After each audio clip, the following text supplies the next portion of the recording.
Hello. লাভার ট্রিপের পরে আমরা শিলিগুড়িতে ফেরত চলে এসেছি। এসে একটা দিন টুকটাক ঘুরে রেস্ট নিয়ে পরের দিন আমরা এসেছিলাম একটা আশ্চর্যকর জায়গা, যেখানটার এক্সপিরিয়েন্স আমাদের একদমই প্রথমবার, আমাদের সবারই, স্পেশালি আমার ছেলের একদমই প্রথমবার এতটা সামনে থেকে এত কিছু এক্সপিরিয়েন্স নেওয়া। এসেছিলাম বেঙ্গল সাফারি শিলিগুড়ি। সত্যি এটা একটা রোমাঞ্চকর জায়গা। আমরা এসে এখানে বাঘ, সিংহ, ওই দেখো দেখতে পাচ্ছ একটা সিংহ ঘুমোচ্ছে। সিংহটা ওঠেনি, জেগে ঘুমোচ্ছিল, তো ভালোভাবে না দেখতে পেলেও সিংহটাকে খুবই সামনে থেকে দেখেছে। দেখো তোমরাই দেখতে পাবে কতটা ডিস্টেন্স আমাদের বাঘ বা যে কোনো প্রাণী আর আমাদের সাথে। আমরা একটা বাসে করে রওনা দিচ্ছি, আর সামনে সামনে আমাদের জন্তু, জীব জানোয়ার আমরা হেঁটে হেঁটে যাচ্ছি। এই দেখো এখানে দুটো হরিণ, আর এটা একটা ভাল্লুক। বাঘ ভাল্লুক হয়তো সবাই চেনে, বাট এতটা সামনে থেকে দেখে চেনাটা মানে একটা রোমাঞ্চকর ব্যাপার। আমার ছেলে তো খুব মজা পেয়েছে এগুলো দেখে, কারণ কি ও বই খাতায় যেগুলো দেখে সেগুলো সামনে দেখছে, খুবই ভালো লেগেছে ওর। একটা ভাল্লুক হেঁটে হেঁটে যাচ্ছে, ওখানে যে ভাল্লুকটা দেখলে ওটা তো ভীষণ বড়, খুব সুন্দর লাগছিল। আমার ছেলে বাসে পাপার কোলে মজা নিতে নিতে যাচ্ছে। এই দেখো আবার দুটো লেপার্ড শুয়ে আছে। এরা কিন্তু একদমই ডিস্টার্ব করে না, মানে ওরা নিজেদের মতোই থাকে। এটা ট্রেনিং দেওয়া আছে নাকি জানি না, তবে এরা কোনো ডিস্টারবেন্স নেই। প্রথমটা বুকটা একটু কেঁপেছিল, বাঘ সামনে থেকে দেখব কীভাবে দেখব, কিন্তু সত্যি ভয়ানক নয়। ওরা খুব সুন্দরভাবে নিজেদের মতোভাবে সময় কাটাচ্ছিল। মানুষজন বাসের থেকে দেখছিল ওদেরকে। এখানে দেখো দুটো বাঘ একসঙ্গে, কি ব্যাপক লাগছিল দৃশ্যটা দেখতে। আমার ছেলে, ইভেন আমরা সবাই খুব মজা পেয়েছি, খুব মজা পেয়েছি এগুলো দেখে। সারা দিনটা ক্লান্ত হয়েছিলাম, কিন্তু তা সত্ত্বেও এটা একটা খুবই সুন্দর পার্ট আমাদের লাইফের। এই দেখো বাঘটা আমাদের সামনে দিয়ে হেঁটে হেঁটে যাচ্ছে, মাত্র কিছুটা দূরত্বে আমরা দুজনে আছি, বাঘ এবং আমরা।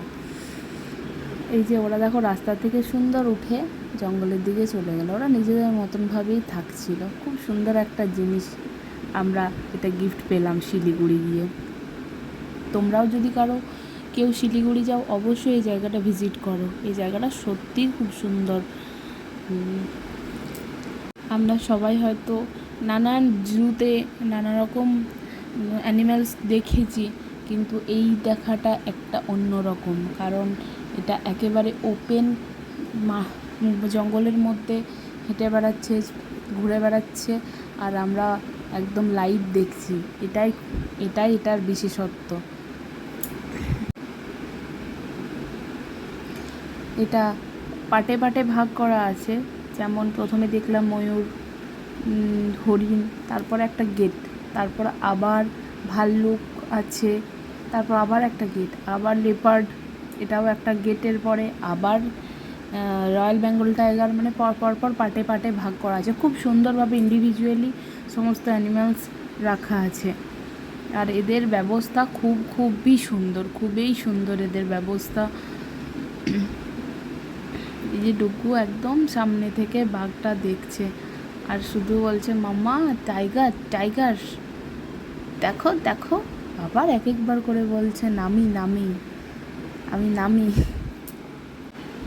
এই দেখো আগে বললাম না যে দুটো বাঘ একসাথে, এই দেখো দুটো বাঘ পাশাপাশি হেঁটে যাচ্ছে।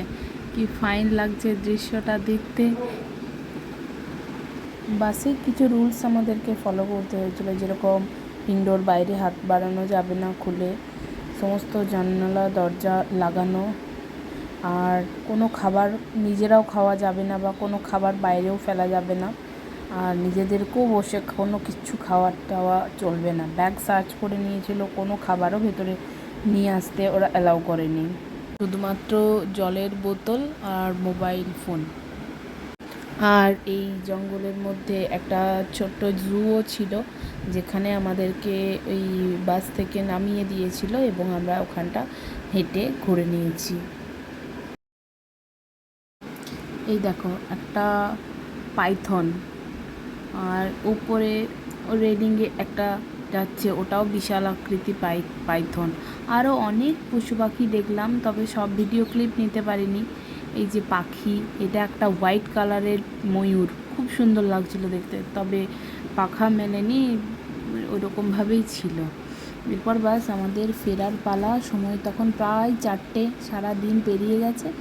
ডুগু ওর মামার হাত ধরে আসছে আর ওই দেখাচ্ছে, দেখো পিকক, ও দেখে খুব মজা পাচ্ছিল। এরপর আমরা আস্তে আস্তে বেরিয়ে গেলাম। সত্যি এক্সপিরিয়েন্স খুব ভালো, খুব সুন্দর। সবাইকে যাওয়ার রিকোয়েস্ট রইল বেঙ্গল সাফারি। আর যদি তোমরা ফ্যামিলি নিয়ে যাও তাহলে তো আরও ভালো হয়। ফ্যামিলি নিয়ে একটা রোমাঞ্চকর দৃশ্যর সাক্ষী হয়ে থাকবে তোমরা সবাই। তো চলো, টাটা, বাই।